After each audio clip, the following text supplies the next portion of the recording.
नमस्कार दोस्तों, Balaji daily news programme में मैं रागिनी आपका स्वागत करती हूं। फ्रेंड्स, अगर आप हमारे चैनल पर नए हैं तो प्लीज़ वीडियो को लाइक, शेयर एंड सब्सक्राइब करते रहिए। साथ ही बेल आइकन भी प्रेस कीजिए ताकि कोई भी नई वीडियो आने पर आप तक सबसे पहले पहुंचे।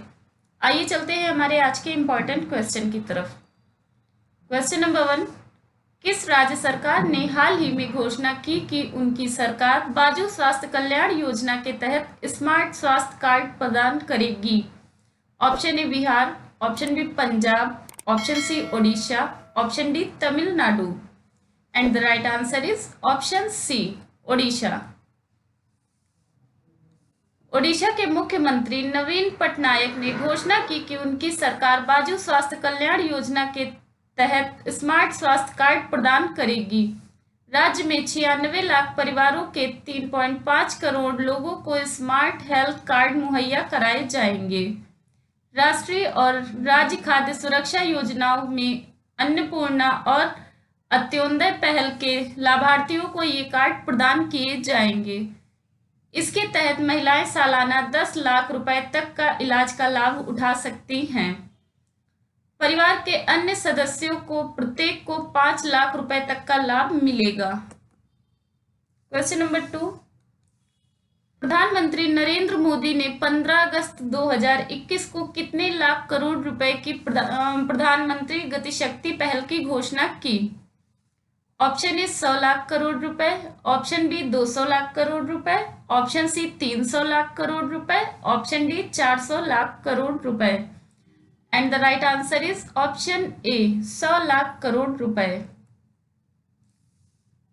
प्रधानमंत्री नरेंद्र मोदी ने 15 अगस्त 2021 को 100 लाख करोड़ रुपए की प्रधानमंत्री गतिशक्ति पहल की घोषणा की। यह पहल भारत में युवाओं के लिए रोजगार के अवसर पैदा करेगी। यह बुनियादी ढांचे के विकास को भी बढ़ावा देगा। अपने संबोधन में प्रधानमंत्री मोदी जी ने इस बात पर प्रकाश डाला कि गति शक्ति राष्ट्रीय मास्टर प्लान की घोषणा जल्द ही की जाएगी। क्वेश्चन नंबर 3, हाल ही में किस राज्य सरकार द्वारा 18वीं सदी के स्वतंत्रता सेनानी क्रांतिवीर संगोली रायत्रा की जयंती का आयोजन किया जाएगा? Option A Jharkhand, option B Karnataka, option C Punjab, option D Assam. And the right answer is option B Karnataka. हाल ही में कर्नाटक सरकार द्वारा 18वीं सदी के स्वतंत्रता सेनानी क्रांतिवीर संगोली रायत्रा की जयंती का आयोजन किया गया। इसके अलावा राज्य सरकार द्वारा प्रतिवर्ष 26 जनवरी को क्रांतिवीर संगोली रायत्रा का शहादत दिवस भी मनाया जाएगा। क्रांतिवीर संगोली रायत्रा 1798-1831 रानी चेन्नम्मा द्वारा शासित तत्कालीन कित्तूर साम्राज्य के सेना प्रमुख थे, जिन्होंने अंग्रेजों के विरुद्ध बहादुरी से जंग लड़ी थी। अंग्रेज शासकों द्वारा उन्हें वर्ष 1831 में बेलगावी जिले के नंदगढ़ के पास एक बरगद के पेड़ से फांसी पर लटका दिया गया था। क्वेश्चन नंबर 4, हाल ही में भारत और किस देश ने अल मोहल अल हिंदी अभ्यास नामक अपना पहला नौसेना संयुक्त अभ्यास शुरू किया? Option A Pakistan, option B Bangladesh, option C Saudi Arab, option D Nepal. And the right answer is option C Saudi Arab. हाल ही में भारत और सऊदी अरब ने अल मोहद अल हिंदी अभ्यास नामक पहला नौसेना संयुक्त अभ्यास शुरू किया।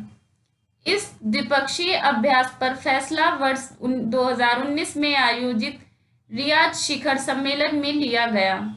इस अभ्यास में दोनों सेनानियों के बीच कई तटीय और समुद्री आधारित अभ्यास शामिल हैं। इनका लक्ष्य इंटरऑपरेबिलिटी बढ़ाने के लिए सामरिक युद्धाभ्यास, खोज और बचाव अभियान तथा एक इलेक्ट्रॉनिक युद्ध अभ्यास करना है।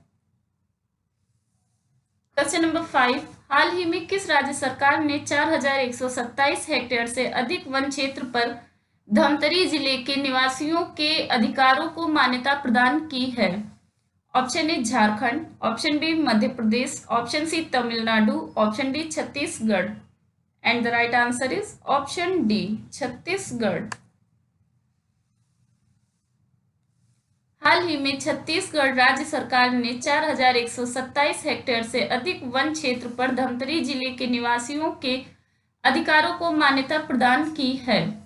इसके साथ ही छत्तीसगढ़ शहरी क्षेत्र में सामुदायिक वन संसाधन अधिकारों को मान्यता देने वाला पहला राज्य बन गया है। वन अधिकार अधिनियम 2006 के तहत सामुदायिक वन संसाधन अधिकार ग्राम सभाओं को समग्र समुदाय या गांव द्वारा उपयोग किए जाने वाले किसी भी वन संसाधन की रक्षा, पुनरुत्पादन तथा संरक्षण तथा प्रबंधन करने का अधिकार दिया जाता है। क्वेश्चन नंबर 6, हाल ही में किस मंत्रालय ने एक ऑनलाइन पोर्टल उत्पादकता एवं सेवाओं को बढ़ाने के लिए प्रशिक्षण लॉन्च किया है? ऑप्शन ए सामाजिक न्याय और अधिकारिता मंत्रालय, ऑप्शन बी रेल मंत्रालय, ऑप्शन सी रक्षा मंत्रालय, ऑप्शन डी गृह मंत्रालय। And the right answer is option A सामाजिक न्याय और अधिकारिता मंत्रालय। हाल ही में सामाजिक न्याय और अधिकारिता मंत्रालय ने एक ऑनलाइन पोर्टल उत्पादकता एवं सेवाओं को बढ़ाने के लिए प्रशिक्षण लॉन्च किया है। यह हितधारकों की क्षमता निर्माण के लिए सामाजिक रक्षा के क्षेत्र में विभिन्न पाठ्यक्रम प्रदान करता है। यह राष्ट्रीय सामाजिक सुरक्षा संस्थान NIST की एक पहल है। सामाजिक सुरक्षा को प्रायः राज्य और नागरिक समाज दोनों द्वारा व्यवस्थित तथा सुसंगत कार्यवाही के माध्यम से अपराध के खिलाफ समाज की सुरक्षा के रूप में समझा जाता है। क्वेश्चन नंबर 7, हाल ही में किस उच्च न्यायालय ने केंद्र सरकार को 30 सितंबर 2021 तक राष्ट्रीय अल्पसंख्यक आयोग NCM में सभी रिक्त पदों पर व्यक्तियों को नामित करने का निर्देश दिया? ऑप्शन ए इलाहाबाद उच्च न्यायालय, ऑप्शन बी दिल्ली उच्च न्यायालय, ऑप्शन सी पटना उच्च न्यायालय, ऑप्शन डी इनमें से कोई नहीं। And the right answer is option B Delhi उच्च न्यायालय।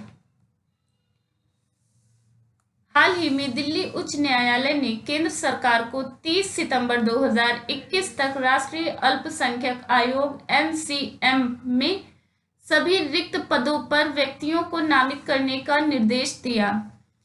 इससे यह सुनिश्चित होगा कि आयोग कुशलतापूर्वक कार्य करे और राष्ट्रीय अल्पसंख्यक आयोग अधिनियम NCM 1992 के तहत परिकल्पित आयोग के उद्देश्य को भी पूरी तरह से प्राप्त किया जा सके। क्वेश्चन नंबर 8, जनजातीय मामलों के मंत्रालय ने वन धन कार्यक्रम के तहत आकांक्षी जिलों को प्राथमिकता के साथ अगले 5 वर्षों में सभी 27 राज्यों में कितने वन धन उत्पादक कंपनियां स्थापित करने की योजना बनाई है? Option A 100, option B 150, option C 200, option D 250। And the right answer is option C 200।